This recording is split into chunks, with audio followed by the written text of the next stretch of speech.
안녕하세요. 이번 시간에는 20년도 전기산업기사 사회 이제 문제를 풀어보도록 하겠습니다.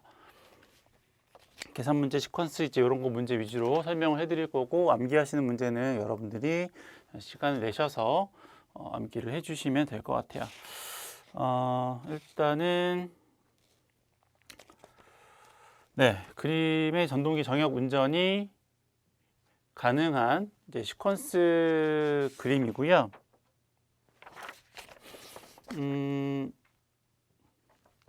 문제를 읽어보시면 단 해가지고 정역 운전이긴 정역 운전인데 바로 이제 정역이 바뀌면 기계에 이제 무리가 가니까 지연 타이머로 타이머 시간을 준다, 지연 시간을 준다, 그런 거죠. 이 타이머 이제 두 개가 이렇게 있고, 지금 이제 무슨 운전이라고 했냐면 정역 운전이라고 했기 때문에 산업기사에서 시퀀스 이제 가장 대표적인 이제 문제죠. 정역 운전에서 여러분들이 기억하실 점은 자기유지가 있느냐, 그렇죠? 그리고 인터록이 있느냐, 그렇죠? 인터록. 이 그림에서 보시면 요런 게 다 자기유지죠, 그렇죠? 자기 접점을 A 접점으로 병렬로 갖다가 쓴 거죠. 이게 다 이제 자기유지. 이것도 자기유지, 그렇죠? 이것도 자기유지고, 이것도 자기유지죠, 그렇죠? 노란색으로 된 거는 자기유지에 대한 거고, 그 다음에 이제 필요한 게 뭐냐면 이제 인터록이죠, 그렇죠? 인터록은 상대방의 접점을 갖다가 쓰는 거죠. 상대방의 비접점. 그 시퀀스를 보시면 이렇게 반뚝 잘라서 이쪽은 이제 정회전 운전을 위한 거고, 이쪽은 역회전을 위한 건데, 그러니까 요거랑 서로 이제 인터록이 걸려 있어야죠. 동시에 이제 동작하면 안 되니까, 정방향과 역방향이 동시에 움직이면 안 되니까. 그래서 이제 이쪽에 있는 X1하고 MC1에 대해서 여기 X1 있죠? X1에 여기는 아마 MC1일 거예요. 뭐 다시 한번 좀 살펴봐야 되겠지만, 그래서 이쪽이 이제 인터록, 그렇죠? 그리고 X2하고 MC2에 대한 이쪽이 이제 인터록이 되는 거죠. 이 초록색 부분은 이제 인터록입니다. 그렇죠? 이제 설명을 이제 다시 하겠고, 그래서 대충 이제 이런 개념입니다.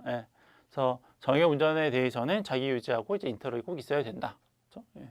하시고 이제 문제를 한번 풀어보도록 하겠습니다. 저쪽 이제 주회로 부분을 먼저 한번 살펴볼 건데, 주회로 부분에 정역 운전이 가능하도록 이제 회로를 결선을 하면, 이제 보통은 이제 가운데선은 그대로 두고, 가운데는 그대로 다시, 그렇죠? 두 번째 선이 다시 두 번째로 연결이 됐잖아요. 이건 이제 그대로 사용을 하고, 첫 번째 거는 세 번째로 가고, 이렇게 바꾸는 거죠. 두 개를 이제 바꾸는 거예요, 이렇게. 그리고 바깥쪽에 있는 거는 이제 세 번째 거는 첫 번째 거로 갖고, 이렇게 되는 게 이제 유도 전동기 같은 경우에는 세 선 중에서 두 개를 이제 바꾸면, 그럼 이제 토크가 반대가 되니까 이제 역회전이 된다라고 하는 거고, 하나만 이제 한 선만 그대로 두고 나머지 두 선만 바꾸면 되는 거기 때문에, 지금처럼 뭐 가운데 거를 안 하고 제일 끝에 있는 거를 이제 그냥 두고 이쪽에 있는 거 두 개를 바꿔도 상관없어요. 근데 보통 이제 저렇게 이제 회로를 결선을 하니까 기억을 해두시면 되고, 마찬가지로 얘는 그렇죠? 얘는 역 운전에 대한 이제 회로고요. 그래서 여기가 이제 정회로고, 이 MC1이 정운전에 대한 거고, MC2가 역회전에 대한 거다라고 기억을 좀 해두시면 되고, 아까 마찬가지로 이렇게 반뚝 잘라서 이쪽 회로는 정운전, 이쪽은 역회전에 대한 모양이다라고 이제 보시면 되죠. 그래서 여기 타이머, 그렇죠? 아까 이제 설명해드렸듯이 이 타이머에 의해서 얘가 이제 바로 동작 안 하고, 그래서 이쪽에서 요 역회전을 한번 보면 정회전을 하고 있다라고 가정을 하고 이제 풀어볼게요. 정회전을 하고 있다라고 가정을 한 상태에서 내가 만약에 PB2를 눌렀어요. 그럼 이제 어떻게 되냐면 신호가 이렇게 흘러가니까는 타이머 2에 통전이 되고 X2가 이제 여자가 되겠죠. 그렇죠? X2가 여자가 되면서 요거 이제 붙으니까 PB에서 손을 떼어도 신호가 이런 식으로 살아남아서, 그렇죠? 자기 유지가 되는 거죠. 근데 실제적으로 이제 저 전동기를 회전시키는 건 얘가 아니고 요 MC잖아요. MC2인데 역회전을 하기 위한 바로 동작하면 안 되죠. 기계에 무리가 갈 수 있으니까 조금 시간 타임 딜레이를 주겠다라고 하는 거고, 그렇기 위한 타이머 접점을 여기다가 이제 써야죠. 그렇죠? 한시 동작 접점이고 일정 시간 이후에 동작하는 거죠. 그래서 이게 이제 딱 눌러서 이렇게 했을 때 이 타이머에 설정된 시간 이후에는 얘가 붙으니까, 그러면 이렇게 신호가 이렇게 하면서 MC2가 여자가 되겠죠. 그 타이머에 설정된 시간 이후에. 그리고 마찬가지로 이거 자기 유지되어 있으니까 나중에는 이런 식으로 이제 회로가 흘러갈 겁니다. 여기 MC2가 여자가 됐으니까 여기 MC2 비접점이잖아요. 요거는 이제 끊어지겠죠. 얘가 끊어지더라도, 얘가 끊어지면 원래는 이제 요 T2에 대한 타이머 접점이 다시 떨어져서 이쪽으로는 신호가 흐르지 않겠지만, 아까 했었던 대로 자기 유지 접점이 되어 있으니까 타이머가 소자가 되어도 MC2 역방향으로는 지속적으로 이제 회전이 되겠죠. 그렇죠? 이렇게 이제 된 거다라고 이제 보시면 돼요. 그럼 이제 여기 들어간 접점이 뭘까요? 여기 들어가는 게 B접점인데, 아까 말씀드렸는데 여기는 이제 그 자기 유지고 여기 인터로 접점이라고 말씀드렸잖아요. 그래서 여기는 인터로 접점, 무조건 B접점이 들어가야죠. B접점이 안 들어가면 타이머가 통전이 되어, 이 타이머가 동작을 해도 끊어지면 신호가 흐를 수가 없으니까. 근데 얘가 타이머가 접점이 붙자마자 MC2가 여자가 되어야 되니까 여기는 무조건 B접점인데, 뭐에 대한 거냐면 인터록에 대한 MC1 B접점이다라고 하는 거죠. 동시에 동작하지 않도록 하기 위한. 그렇죠? 만약에 MC1이 동작하고 있으면 여기 이제 인터록이 걸려 있으니까 MC2는 동작할 수가 없는 거다라고 이제 보시는 거죠. 그럼 이제 이렇게 회로가 완성이 됐으니까 반대쪽은 이거로 그냥 복사해서 붙이면 되는 거잖아요. 따라서 여기는 타이머 접점. 어떤 타이머냐면 얘는 정방향은 T1이죠. T1에 대한 타이머 접점. 그리고 여기는 인터록. 뭐에 대한 거냐면 MC2에 대한 인터록 회로다 이렇게 되는 거죠. 그럼 이제 접점을 다 완성을 했습니다. 그렇죠? 여기는 자기 유지, 여기는 인터록. 그렇죠? 여기 나온 MC1하고 MC2는 타이머 이쪽을 이제 정방향이나 역방향이나 이제 돌아가면 이쪽 회로는 이제 쓸모가 없으니까는 MC1 B접점과 MC2 B접점에 의해서 이제 회로를 이제 분리를 한 거죠. 그래서 이제 이렇게 동작을 하고. 반대 경우도 이제 마찬가지니까는 뭐 설명은 따로 드리진 않겠고, 여기 EOCR 있으니까는 만약에 이제 과전류 같은 거 발생하면 회로가 이쪽으로 통해서 이쪽으로 끊어지고 이쪽으로 회로가 이제 이렇게 완성이 되니까 이제 노란색 램프에 이제 불이 들어오는 그런 모양이다라고 이제 보시는 거죠. 그래서 1번 문제 1번에 보시면 이제 가능하도록 했고, 보조회로 미완성 부분 했고, 주회로에서 과부하 및 결상을 보호할 수 있는 계전기는 EOCR 전자식 과전류 계전기. 그렇죠? 넘어가시고 두 번째.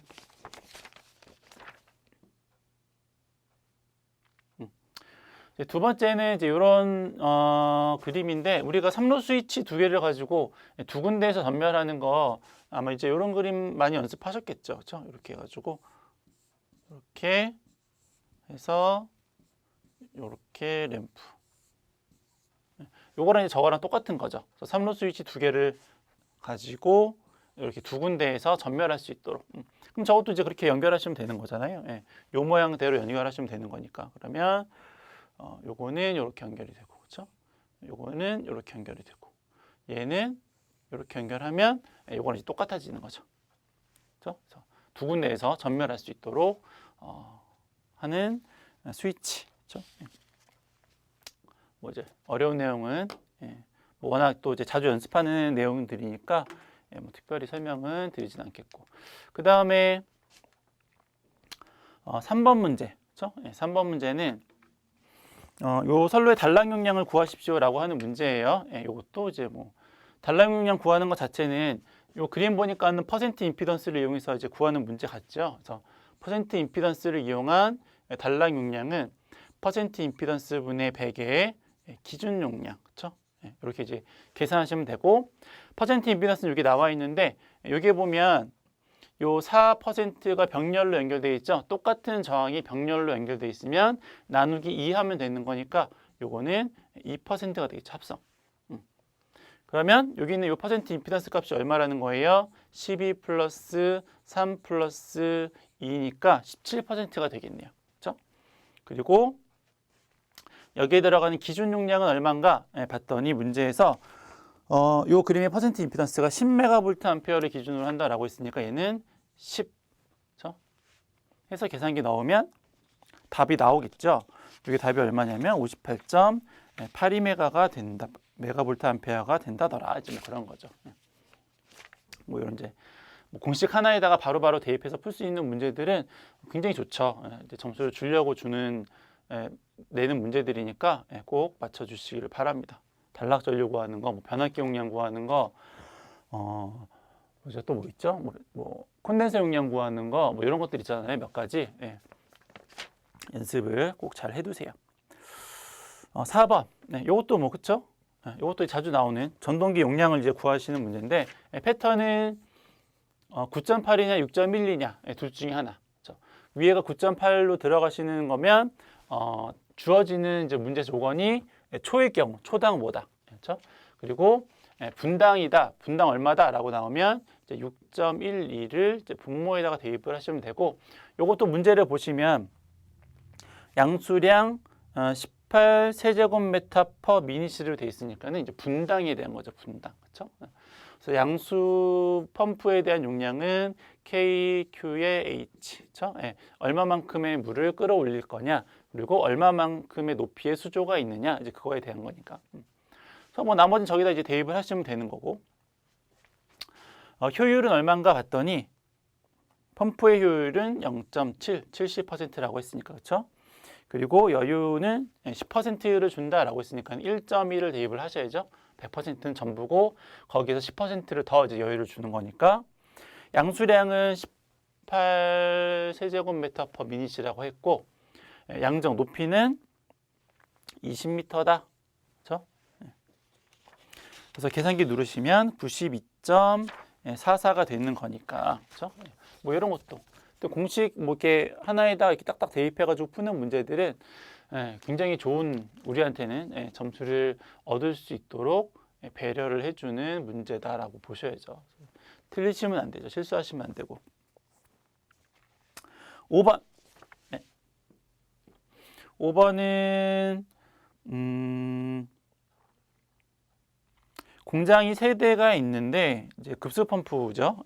조건에 보시면 공장 3개가 있는데 모두 쉴 때 아니면 그중에서 공장 하나만 가동할 때에는 1번 펌프, 그리고 2개가 가동하면은 2번, 그리고 3개가 모두 가동하면 이제 3번 펌프를 이제 가동한다 라고 했을 경우에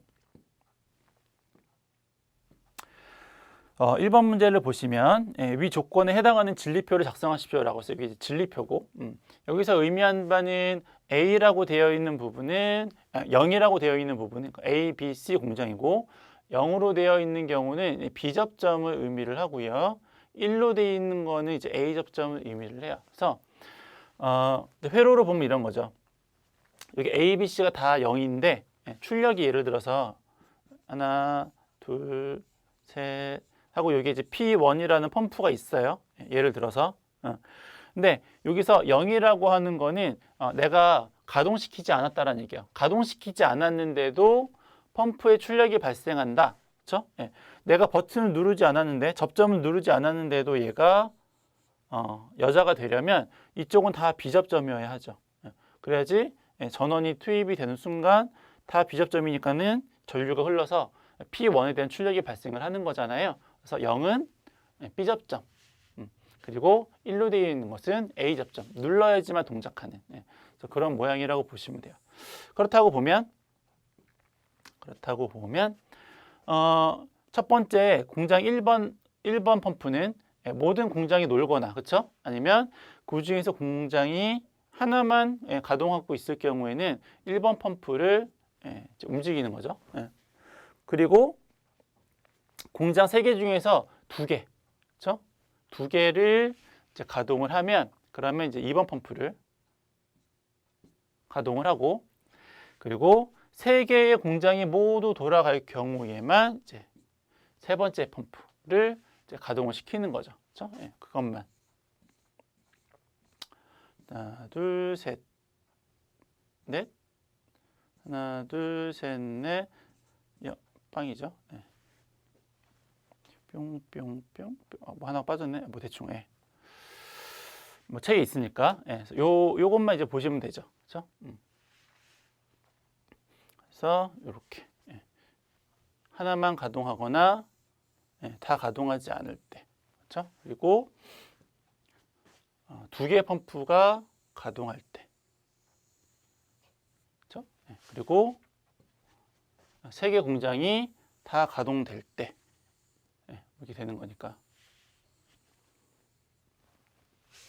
이렇게 이제 보시면 되고, 주어진 미완성 시퀀스 접점하고 기호를 삽입해서 도면을 완성하십시오라고 하는데 요거는 나중에 하고 3번을 먼저 해야지 2번을 하기가 수월해서 3번을 먼저 할 겁니다. 3번이 뭐냐면 출력식을 가장 간단한 식으로 표현하십시오라고 하는 겁니다. 그거 먼저 한번 해볼 거예요. 그러면 P1에 대한 식을 쓸 건데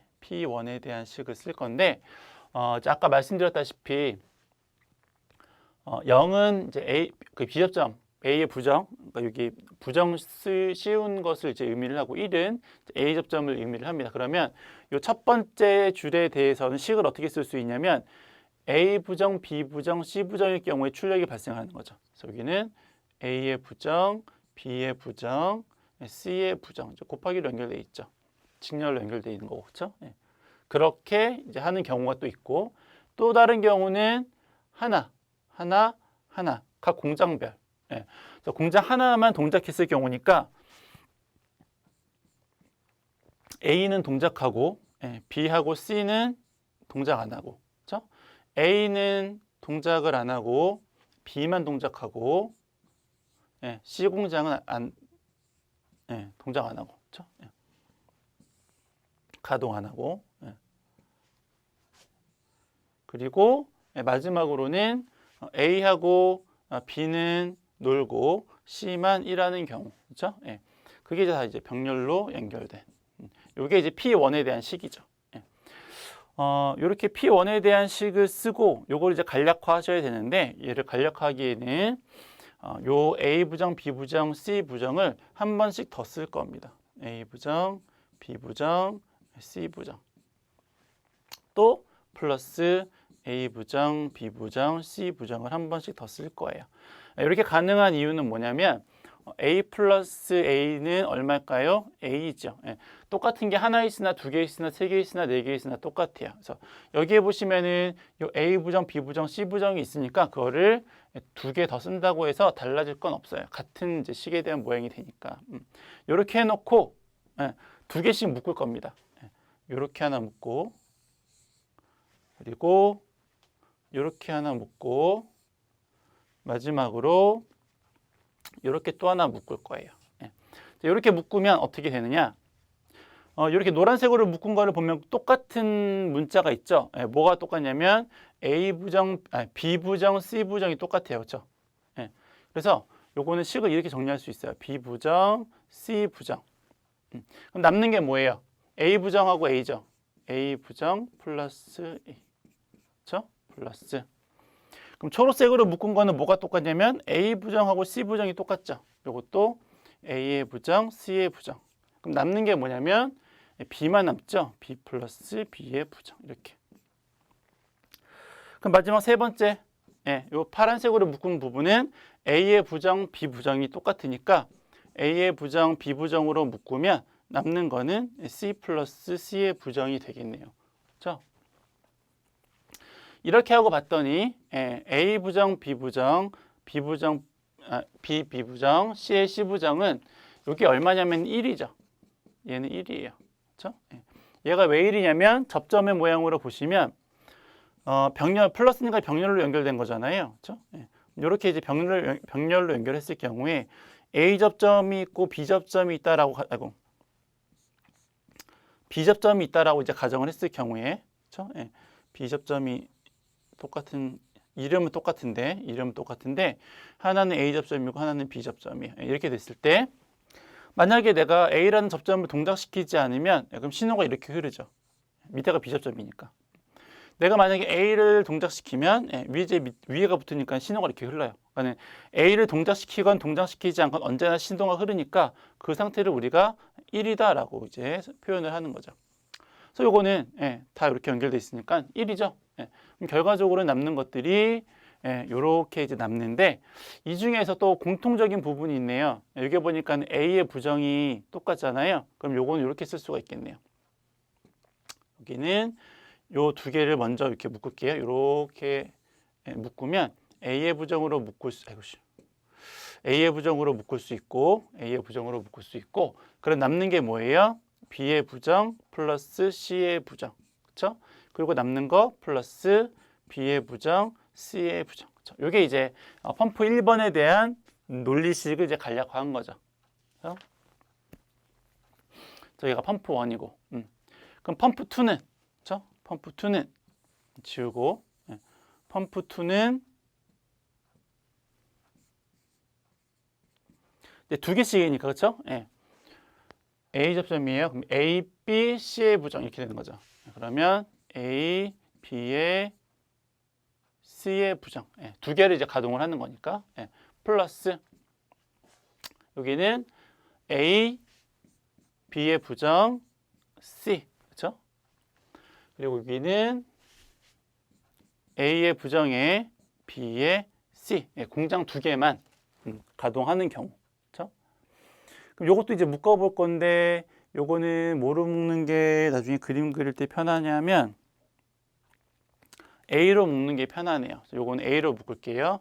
요렇게 두 개를 묶을 거예요. 그러면 A의 B, C의 부정 플러스 B의 부정 C 플러스 A의 부정에 B의 C. 요게 이제 두 번째 펌프의 식을 이제 간략화한 거죠. 그렇죠? 펌프 세 번째는 간략화하거나 뭐 그럴 게 없죠. 왜냐면 요거 식은 하나밖에 없어요. 그리고 걔는 다 A 곱하기 B 곱하기 C 이렇게 되는 거니까. 그렇죠? 그래서 식을 이렇게 다 완성을 하고, 그 다음에 이제 두 번째를 이제 할 거예요. 두 번째를. 요거죠. 일단 식을 아까 펌프 1번부터 했었던 정리된 식을 한번 써볼게요. 펌프 1은 A의 부정에 B 부정 플러스 C 부정에 플러스 B의 부정에 C의 부정. 펌프 2는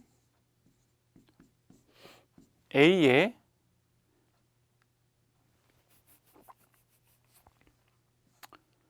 B 부정 C의 플러스 B의 C의 부정에 플러스 아니다.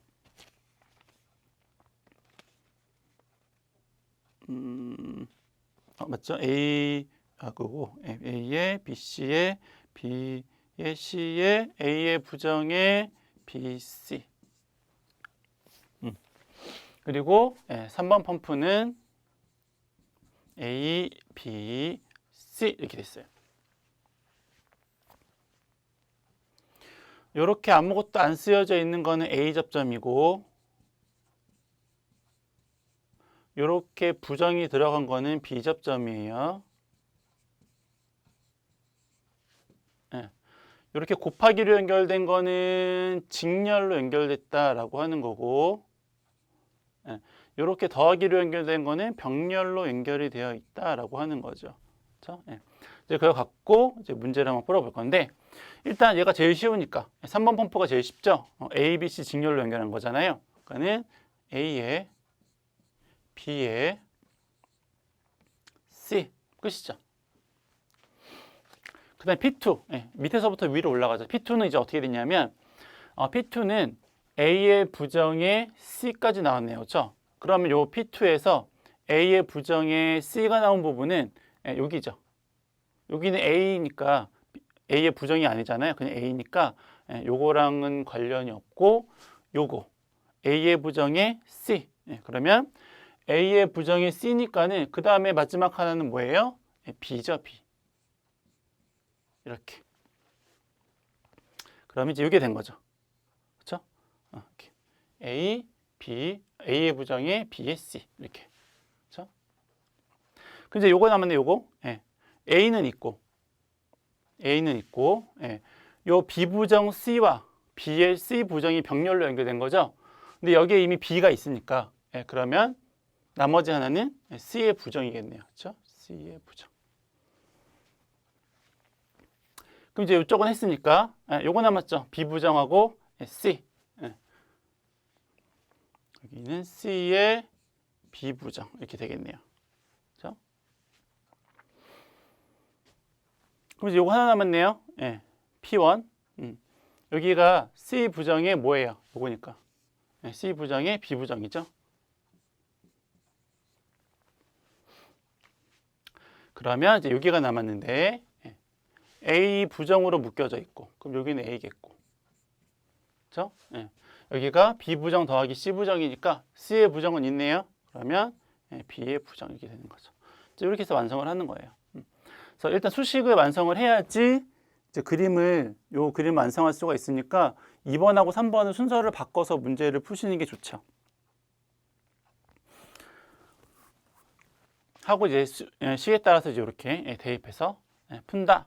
그래서 혼동하지 않으셔야 되는 부분은 이제 A 접점, B 접점 이제 그 부분은 이제 혼동하시면 안 되고, 또 하나 이제 설명을 더 드리자면 여기다 이제 부정을 이렇게 썼는데 왜 여기는 이렇게 부정을 안 썼냐라고 할 수 있는데, 문제 자체에서 주어진 조건이 부정을 안 씌웠어요. 그렇죠? 문제의 조건이 A의 부정이라고 표현이 안 됐잖아요. B 접점이라고도. B 접점이지만 A의 부정이라고 표현이 안 됐기 때문에 다른 부분도 안 쓴 거죠. 만약에 여기에 부정이라고 이렇게 쓰여져 있었으면은 다른 비접점에 대해서도 다 이렇게 부정을 씌우시는 게 맞죠. 그렇게 이제 안 씌워져 있었으니까 이제 그대로 썼다라고 하시면 될 것 같아요. 6번은 뭐 정전기, 뭐 종료하고 대책 뭐 그런 거 있으니까는 암기하셔야 되는 부분이니까는 넘어가시고 7번 고리피주가 어떻게 될까요? 일단은 부하 전류가 얼마인지 알아야지 고리피주가 끊어질지 안 끊어질지 이제 볼 수 있겠고요.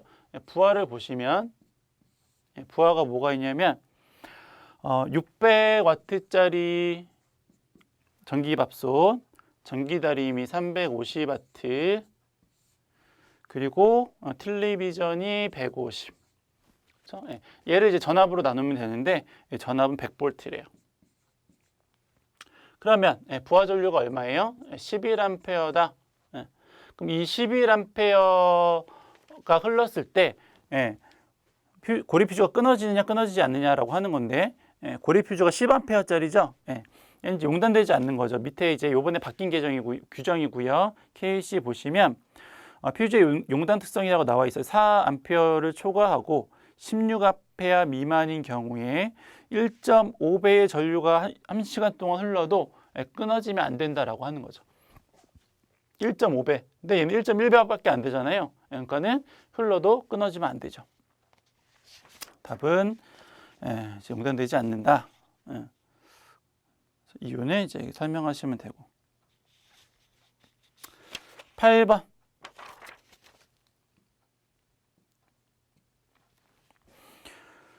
케이블의 최소 규격을 이제 선정을 하시는 건데,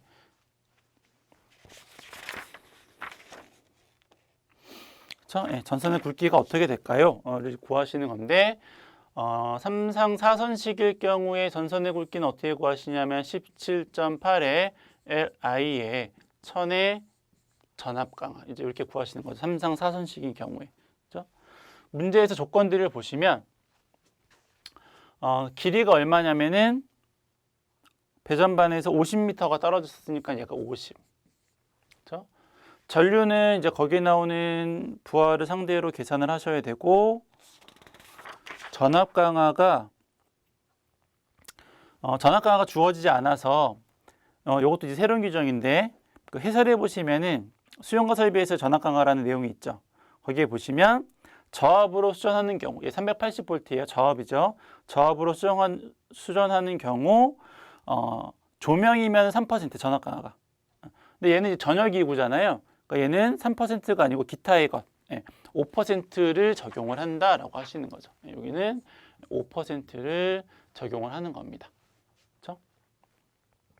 그럼 이제 문제를 풀어보면 일단 전류를 구하셔야죠.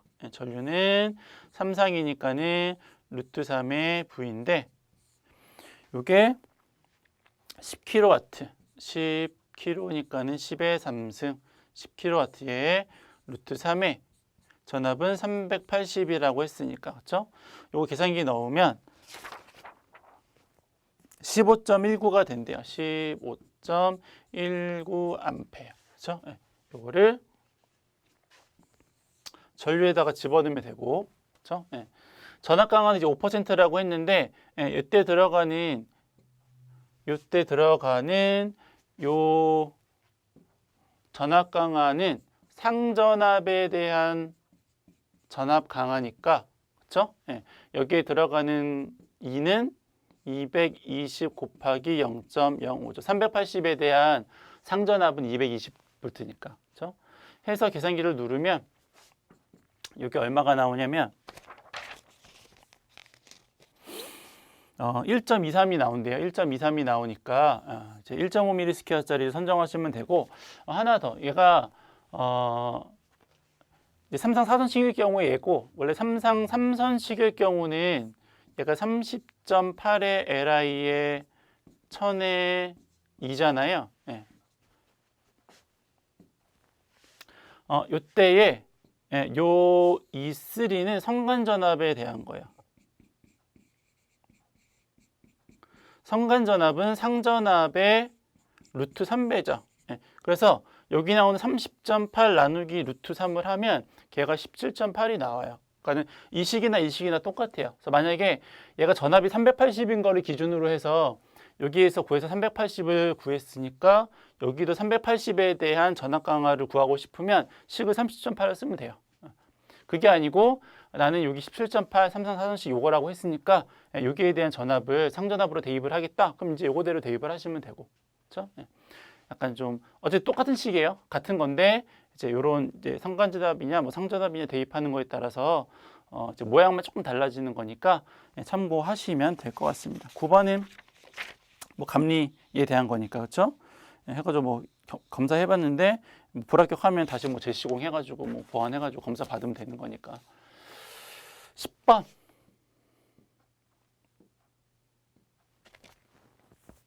논리배로를 참고해서 다음 물음에 답하십시오. 네, 이 시퀀스 식 간략화하는 문제가 계속 나오는데 여기에 보시면 여기 부정이 있죠.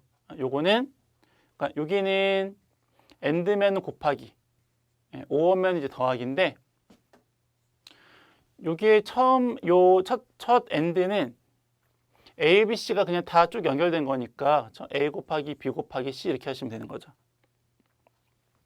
근데 두 번째는 C가 여기에 부정이 있으니까는, 그렇죠? C에 부정이 있으니까 A하고 B는 그대로 가고, 그렇죠? 그래서 A 곱하기 B 곱하기 C의 부정 이렇게 되는 거죠. 그럼 마지막 세 번째는 A하고 B의 부정이 붙은 거죠. 그럼 A하고 B하고 C인데 어디에 부정이 붙었냐면 이제 B의 부정이 붙은 거죠. 이렇게. 그럼 식이 어떻게 되겠어요? 식이 여기 이제 더하기니까는 A 플러스 B A, B, C에 그렇죠? A, B, C에 플러스 A, B에 C의 부정에 플러스 A의 B의 부정에 C 이렇게 되는 거죠. 아까 이제 앞에서 했던 거랑 똑같은 건데 여기에다가 A 플러스가 아니고 A, B, C를 이렇게 한 번 더 하나하나 두 개 하나 똑같으니까 그렇죠? 요거는 요렇게 묶고 요건 요렇게 묶고 뒤에 것은 또 이렇게 이제 묶을 거예요. 이렇게 묶어봤더니 앞에는 공통인 게 뭐가 있어요? A, B가 있죠. 그럼 남는 거 C 플러스 C의 부정 이렇게 되는 거고 뒤에는 AC로 묶을 수 있죠. 그럼 AC로 묶으면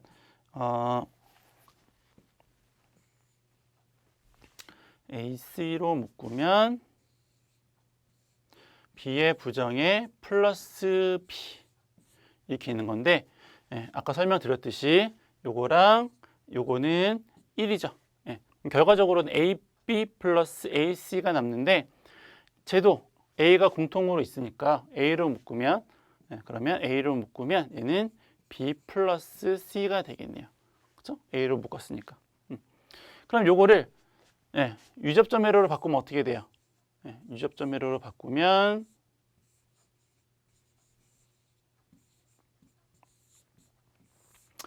A 하고 B하고 C가 병렬로 연결된, 그렇죠? 아까도 적었지만 이렇게 플러스로 연결된 거는 병렬, 그렇죠? 곱하기로 연결된 것은 직렬 이렇게 되는 거니까 B 플러스 C가 병렬로 연결된 거에다가 A를 직렬로 연결하는 게 이제 그 출력에 대한 값이 된다라고 하는 거죠. 그렇죠? 10번은 이제 이렇게 하시면 되죠. 시퀀스 회로를 완성하시면 돼요. 간소화하시고 완성하시고, 그렇죠? 11번. 네.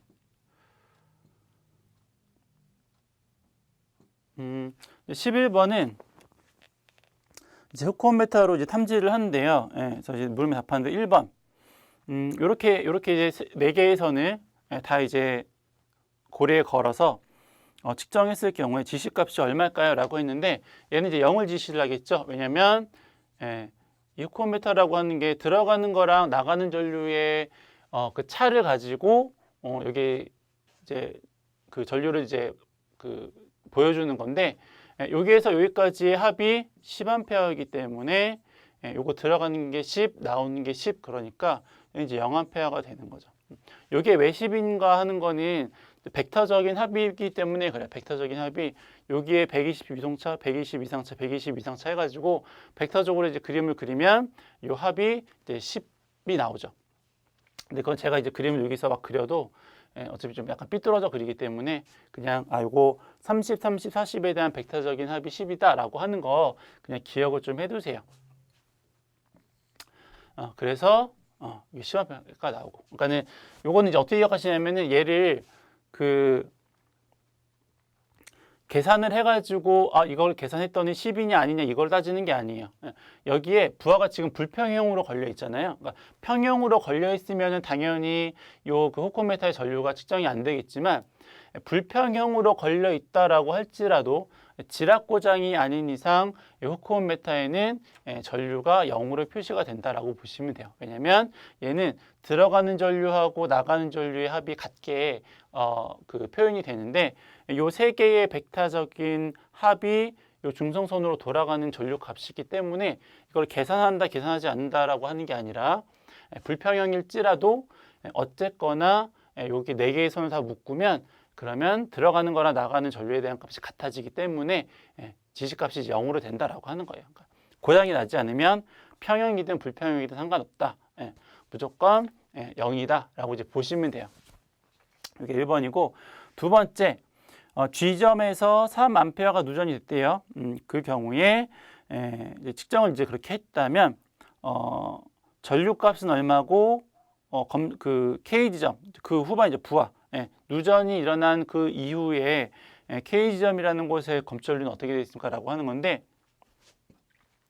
우리가 지락이든 누전이든 중선 접지가 되어 있고, 여기서 이제 누전이든 뭐 지락이든 일어나면 회로가 어떻게 구성이 돼요? 이렇게 구성이 되죠. 그렇죠? 이렇게 구성이 되지, 부하 측으로 지락 전류나 누전 전류에 대한 회로가 구성이 되지 않기 때문에 그 지락이 일어난 그 지점 이후에서는 지락 전류를 검출할 수가 없어요. 그 앞쪽 전원부 쪽, 지락이 일어난 앞쪽 전원부 쪽에서 우리가 이제 누설 전류나 뭐 이제 이런 지락 전류를 이제 검출을 할 수가 있는 거고요. 문제에서 여기에서 이제 이렇게 지락이 3A가 일어났다. 그렇죠? 그럼 이제 회로가 이제 이런 식으로 이제 구성이 될 거고, 이렇게 이제 회로가 이제 구성이 될 테고, 이 후크온 메타에서는 들어가는 전류와 나가는 전류의 차만큼이 이 후콘메탈이 측정이 되는데 여기에 누설이 3A가 됐다라는 얘기는 그럼 이쪽에는 전류값이 7A라는 거죠. 왜냐하면 전체가 10A인데 3A가 누설됐으니까 그럼 나머지가 얼마예요? 7A가 되는 거죠.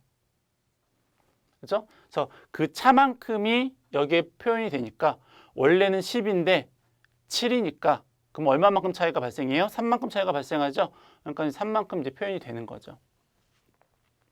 그래서 이제 그 G점에서 C인가요? 예, S 지점에서 얘를 이제 측정을 하면은 3A의 전류가 측정이 되는 거고, 그 다음에 K점에서는 그 이후에 부하측, 지락이 일어난 부하측에서는 검출되지 않는다, 0이다라고 보시면 되세요. 넘어가시고 12번.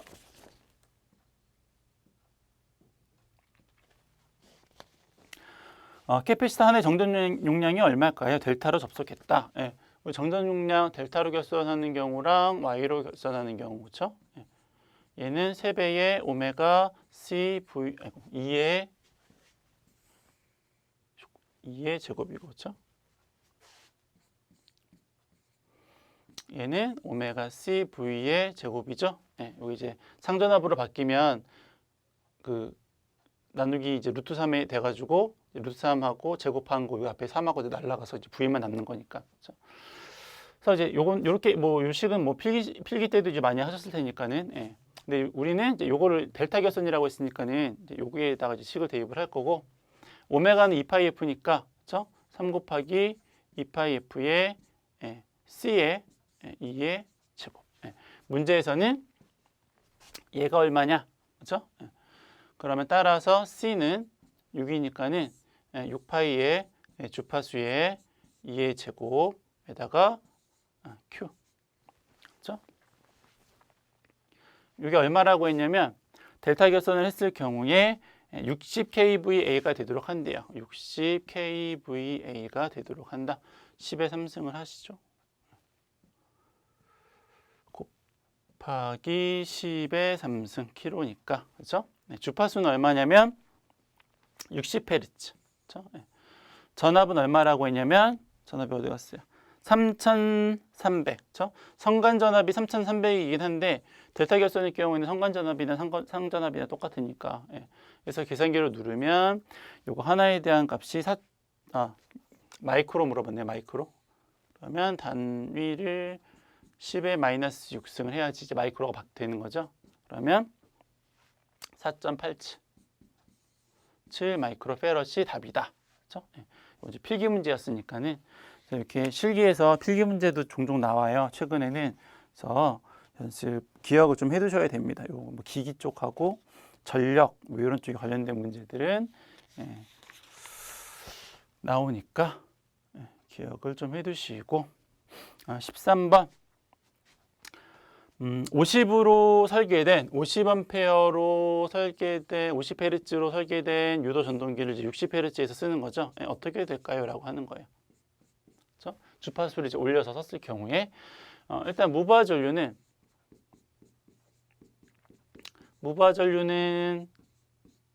여자 전류랑 같은 말이죠. 그렇죠? 이 여자 전류라고 하는 거는 자속에 이제 비례하는 관계가 있으니까. 그럼 자속하고 주파수하고 이제 어떤 관계가 있는가를 보셔야 되는데, 유도 전동기의 유기기전력은 역기전력은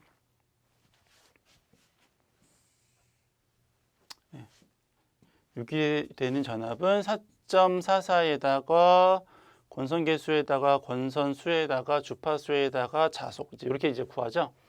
그럼 나머지는 다 일정하니까, 그렇죠? 나머지는 다 일정하니까 여기에 나오는 요 주파수를 이제 이쪽으로 이렇게 넘기면, 그렇죠? 그럼 결과적으로는 요거랑 주파수는 서로 반비례하는 관계가 있는 거죠. 그러면 제가 5에서 6으로 5분의 6만큼 주파수가 상승했으니까는 반비례니까 반대로죠. 6분의 5만큼 감소한다, 이렇게 되는 거죠. 무부하 전류는. 그렇죠? 그럼 두 번째. 온도 상승은 어떻게 될까요? 온도 상승은 어떻게 될까요?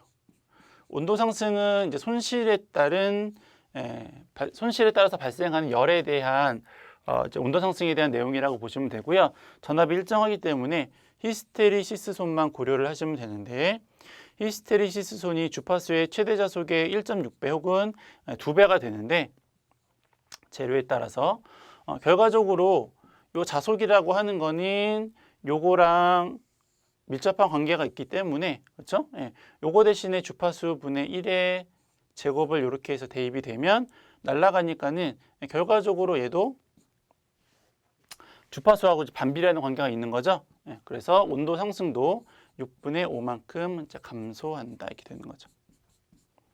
그렇죠? 마지막 세 번째 속도는 어떻게 돼요? 유도 전동기의 속도는 1 슬립에 극수의 120의 주파수 F. 그렇죠? 예. 그럼 얘는 주파수하고 이제 서로 비례하는 관계가 있죠. 그러면 주파수가 올라가면 얘는 5분의 6만큼 속도가 증가하겠다라고 하는 거죠. 그렇죠? 14번.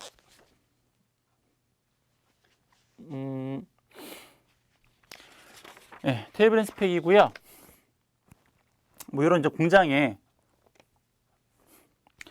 뭐 이제 200룩스를 얻기 위한 소비 전력을 이제 구하고자 한대요. 그래서 문제를 한번 보시면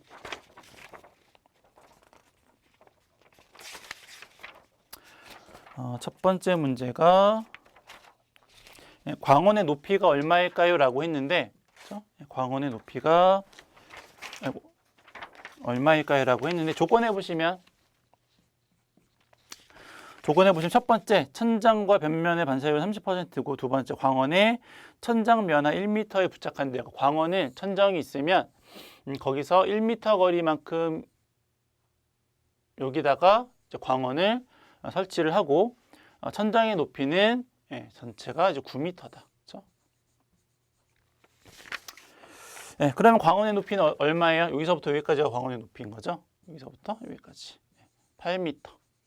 그렇죠? 1번은 8m고 실지수의 기호와 실지수를 구하십시오. 실지수를 구하는 공식은 H의 그렇죠? 실지수는 H의 X 플러스 Y의 XY인데 이 H가 광원까지의 높이인 거죠. 그럼 8에 그림에 보시면 가로 세로가 나와 있어요. 50m, 25m. 그러면 50 플러스 25에 50 곱하기 25 이렇게 되겠죠. 그럼 이 실지수를 계산을 하면 요 값 C 2.08이 나와요. 2.08이 나오는데 얘는 요 값을 그대로 쓰시는 게 아니라 참고자료 첫 번째 참고자료에 보시면 표 1 해서 실지수의 분류 기호라는 게 있죠. 그럼 요 값이 어디에 포함이 되냐면 범위가 2.25에서 1.75 사이에 요 값이 포함이 되니까 기호로는 2. 그렇죠? 기호로는 2. 실지수 값은 2.0을 대입을 하는 거죠. 그래서 기호하고 실지수는 2 해서 구하신 거고 세 번째 조명률을 선정하래요. 조명률. 조명률은 요거는 그림을 봐야 되는데 조명률이 어디냐면 여기 있죠. 그럼 이 조명률을 구하기 위해서는 천정과 벽의 반사율을 알아야 되고요. 그 다음에 얘가 조명이 직접 조명인지 간접 조명인지를 알아야 돼요. 그래서 문제를 보면 조건 첫 번째 천장과 벽면의 반사율이 30%라고 했으니까는 여기서까지 요 라인에서 이제 구하시면 돼요. 요 라인에서 그리고 요 라인에서 이제 구하실 건데 그리고 배광은 직접 조명으로 한대요. 직접 조명으로 하고 금속 반사갓 직부형 요거죠. 그래서 여기 그리고 실지수가 아까 얼마라고 계산했냐면 2라고 계산을 했죠. 그러니까 요 아랫부분 중에서도 실지수가 2인 부분 요거랑 만나는 부분이니까 조명률 몇 %냐면 47%다 이렇게 구하시는 거죠. 4번 감광 보상률을 구하십시오. 이것도 표에서 찾는 건데 감광 보상률이 여기 있죠. 감광 보상률. 얘는 보수 상태가 좋은지 보통인지 나쁜지에 따라서 이제 계산을 하시는 건데 문제에 보니까 조건에 하나, 둘, 셋, 네 번째 조건에 감광 보상률의 상태를 양으로 한다. 보수 상태를 양으로 한다. 그렇죠? 그 직접 조명이고 문제에서 첫 번째 줄에 문제 첫 줄에 보시면 철공 공장이 백열등이라고 있으니까 전구. 그러면 감광 보상률은 양인 상태에서 직접 조명의 전구인 경우니까 1.3이다라고 하는 겁니다. 그렇죠? 그러면 감광 보상률까지 했고 다섯 번째 전광속을 구하십시오. 광속 조명에서의 계산 문제는 다 애들이 놀고 있는 게 거의 대부분이죠. 그렇죠? 애들이 놀고 있어요. fun. 그렇죠? 전 광속을 물어봤으니까 이 광속에다가 등수를 곱해야지 전 광속이 되겠죠. 따라서 광속의 등기구의 수를 곱한 전 광속은 넘기면 되니까 AED의 조명률. 조명률을 밑에서 계산을 했더니 아까 여기서 표에서 봤더니 47%라고 했고요. 그렇죠? 면적은 50 곱하기 25죠. 50 곱하기 25에다가 평균 조도가 200. 문제 첫 번째 줄에 있어요. 평균 조도를 200을 얻기 위한 거고 감광 보상률은 아까 여기서 구했죠. 1.3 곱하기 1.3 하면 이제 전광속이 나오겠죠. 요거를 이제 계산을 하면 6, 9, 1, 4, 8, 9.36 그렇죠? 6, 9, 1, 4, 8, 9.36 루멘이 전 광속이 되겠고요. 그리고 6번에 전등 한 등에 대한 광속이 어떻게 될까요? 그렇죠? 요건 전체 광속이고 등 수에다가 광속을 이제 곱한 값이고 그럼 한 등에 대한 거를 구하고 싶으시면 얘 나누기 그렇죠? 나누기 등수를 곱하면 되는데 등수는 숫자로 안 나오고 그림으로 나왔죠. 14번 그림을 보시면 그 그림에 세로가 등이 하나, 둘, 셋, 넷, 다, 여덟 개가 있고 세로로 4개가 있으니까 4, 8에 32죠. 그러니까 총 등수는 32개가 되는 거고 이 전체 광속을 등수로 나누면 등 하나에 대한 광속이 나올 건데 걔가 얼마인가 봤더니 2160 9.04 루멘이다. 그렇죠? 네, 04 루멘. 이게 이제 등 하나당. 그럼 마지막으로 전등 한 등에 대한 용량을 선정하십시오. 이걸 갖고 이제 선정을 하는 건데 그 표 3번에 보시면 전등 용량에 따른 광속이 있고 요거를 어디에다가 대입을 하시면 되냐면 그 표의 제일 마지막 광속 21,000부터 23,000 사이에 이 값이 위치하고 있으니까 전등은 1000W짜리를 선정하면 되겠다라고 하는 거죠. 그렇죠? 그래서 테이블 스펙 이제 구하시는 문제고 표에서 이제 어떻게 구하느냐 조건 중에서 여기 직접 전구 그리고 천정과 벽의 반사율이 0.3. 이 부분 그리고 감광 보상률은 보수 상태가 양이다라고 해서 구하는 이 부분만 잘 좀 정리를 하시면 나머지는 이제 뭐 애들이 놀고 있는 시계에다가 대입을 하는 거니까 그렇죠? 연습을 해두시면 좋을 것 같습니다. 15번.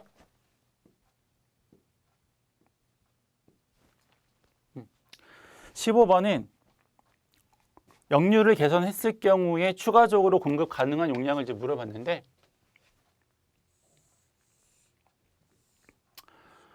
얘가 용량이 5000kVA래요. 5000kVA이고 역률이 이제 0.8이래요. 80%니까. 그렇죠? 그랬을 경우에 공급 가능한 용량이 58에 40이니까 4000kW가 되는 거죠. 네. 이런 이제 그 부하가 있었는데 이거를 부하 역률을 95%로 개선을 하고 싶다라고 하는 거죠. 그렇죠? 얘를 95%로 계산을 하고 싶은 거죠. 개선을 역률을 여기를 0.95로 개선을 하고 싶고 어차피 얘는 바뀌는 게 아니고 그렇죠? 그러면 여기서부터 여기까지 전력은 얼마냐면 5000 곱하기 0.95죠. 5000 곱하기 0.95를 하면 4750kW가 되는 거고요.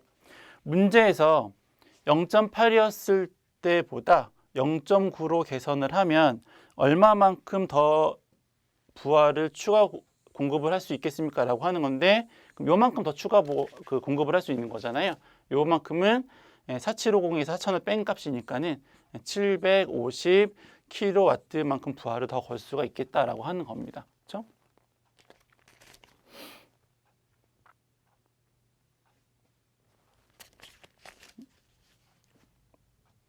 요거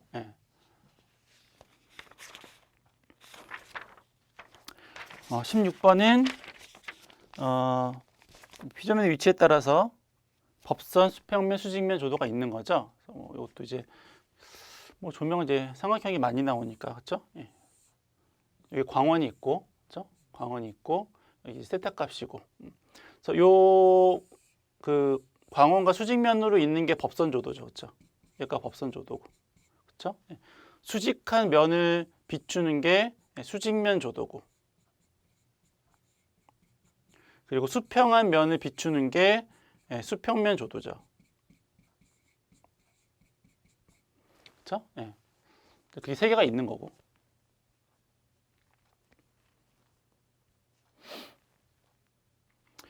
수평면 조도는 이제 사인 값이죠. 수평면 조도는 수직면 조도는 이제 코사인 값이고. r 제곱분의 i 해가지고 사인 세타를 하면 수평면 조도고 거의 코사인 세타를 하면은 이제 수직면 조도고, 그렇죠? 그렇게 되는 거니까. 그래서 이제 요거 만약에 계산하는 문제 산업기사에 나왔었는지 잘 모르겠어요. 기사에는 한번 나온 적이 있는데 산업기사는 조금 나왔었는지 안 나온지 가물가물한데 어쨌든 그때 되면 다시 한번 좀 더 설명을 드리도록 할게요. 어쨌거나 여기서는 법선, 수평면, 수직면에 대한 내용이니까. 마지막 17번 문제입니다. 17번 문제는 산업기사치고는 약간 좀 난이도가 있는 문제인데 일단 전일 효율이 얼마일까요? 라고 이제 물어봤어요. 전일 효율이 얼마일까요? 그렇죠? 우리가 효율 구하시는 방법은 아시겠지만 규약 효율의 경우에 출력의 손실, 그렇죠? 곱하기 100. 여기 손실에는 이제 철선하고 동선이 이제 다 포함된 값이죠. 요걸 이제 계산을 하시면 되고 하루 동안의 전체 출력과 하루 동안의 전체 손실과 출력을 계산을 하면 그럼 이제 전일 효율이 되는 거죠. 그럼 일단 출력을 한번 구해보자. 출력. 하루 동안 전체 출력은 어떻게 될까요? 여기 면적 다 계산하시면 되는 거죠. 그러면 200 kVA에다가 얘가 6시간 동안인데 여기서 주의하실 점이 이게 kVA죠. 근데 여기에 효율에 이제 대입하는 단위는 다 와트예요. 손실은 와트지 그 VA에 대한 값이 아니니까. 그러니까 얘를 킬로와트로 바꿔줘야 되겠고요. 그럼 여기다 역률을 곱하셔야 되는데 역률이 오전에는 0.85고요. 오후에는 100%예요. 여기를 기준으로 해서 여기는 0.85고 여기는 1이죠. 그래서 여기다가는 0.85. 요거 이제 좀 조심하셔야 되는 부분이셨어요. 그래서 요거 이제 첫 번째 칸, 여기 첫 번째 칸, 두 번째 플러스 400에 얘도 마찬가지로 6시간인데 역률은 0.85고 그렇죠? 동일하게 이제 계산을 하시는 거고. 그 다음에는 500인데 요것도 6시간. 근데 이제 5호가 넘어갔으니까 역률 1이니까는 이제 계산 안 하셔도 되고. 그 다음에 300에 6시간. 그렇죠? 얘도 마찬가지로 5호니까는 계산 안 하셔도 되고. 그래서 이렇게 해서 계산을 하면 출력이 얼마냐면 7860이 된대요. 7860 kWh 이렇게 되는 거죠.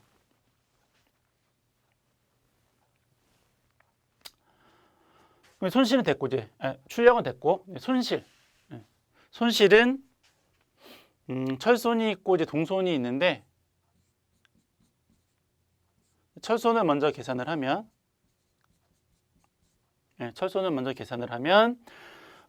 문제에서 철손이 6kW래요. 6kW인데 이게 하루 동안 계속 이제 6kW니까는 24시간 그렇죠? 곱하기 24를 하면 144 kWh가 되는 거고. 그러면 동손만 이제 계산하시면 되는데 동손이 조금 이제 까다로워요. 동손이 이제 어떻게 구하는 거냐면 문제에서 동손은 전부하 시의 10kW입니다. 그렇죠? 얘가 부하가 전부하 500일 경우에 10kW니까 그럼 이제 나머지는 이제 계산을 어떻게 하느냐?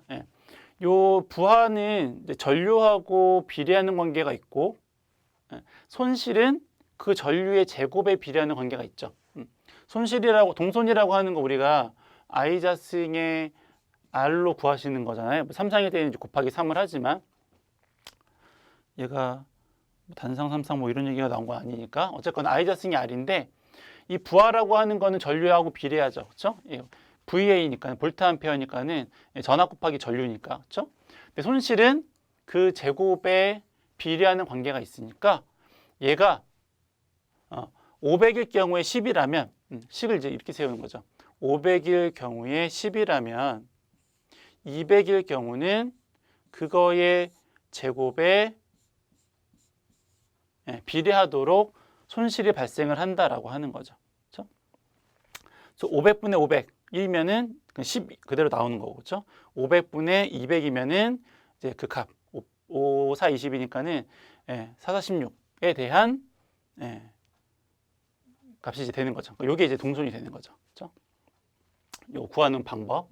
걔가 6시간씩이니까는 곱하기 6. 그럼 두 번째는 플러스. 여기는 이제 공통이니까는 안 쓸게요. 요 부분은 어차피 공통이니까 빼고 요 앞에 있는 부분만 써볼게요. 그럼 두 번째는 500일 경우에 10인데 얘는 이제 400인 거죠. 그렇죠? 제곱에 이제 비례하는 관계가 있으니까. 플러스. 또 쟤는 이제 500인데 쟤는 500분의 500이니까 어차피 10일 테지만 일단 식은 이렇게 쓰죠. 500분의 500의 제곱. 그렇죠? 나머지 하나. 쟤는 플러스 500분의 300의 제곱이 되는 거죠. 그렇죠? 그래서 여기서 요만큼에다가 이제 10 곱하기 이제 6을 더하면 이제 그럼 이제 동손이 되는 거죠. 그럼 이걸 이제 계산을 해봤더니 얘가 얼마였냐면 이게 129.6이래요. 129.6. 따라서 지우죠. 따라서 설명이니까. 그렇죠? 따라서 얘는 그렇죠? 여기다 쓸게요. 얘는 출력은 아까 이제 얼마라고 계산을 했었냐면 7,860 kWh. 여기도 7,860. 그렇죠? 출력 똑같은 거니까. 거기다가 손실이 철손이 144. 그리고 동손이 129.6.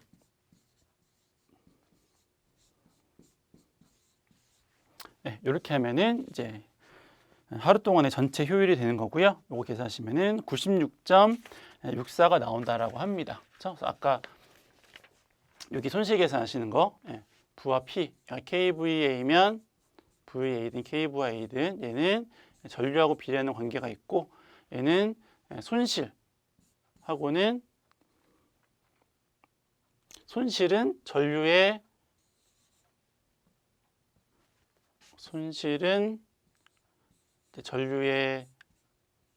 자승에 이제 비례하는 관계가 있어서 요거 이제 전류에 비례해서 그렇죠? 5분의 500에 200 비례하는 관계니까 그렇죠? 5분의 200을 한 거고 제곱에 이제 손실이 비례하는 거니까 이제 제곱 이렇게 해가지고 식을 썼다. 요거 하나만 기억을 해두시면 나머지는 이제 손실 구하시는 문제니까 보시면 될 것 같아요. 그래서 20년 사회 산업기사 문제를 모두 풀어보았습니다.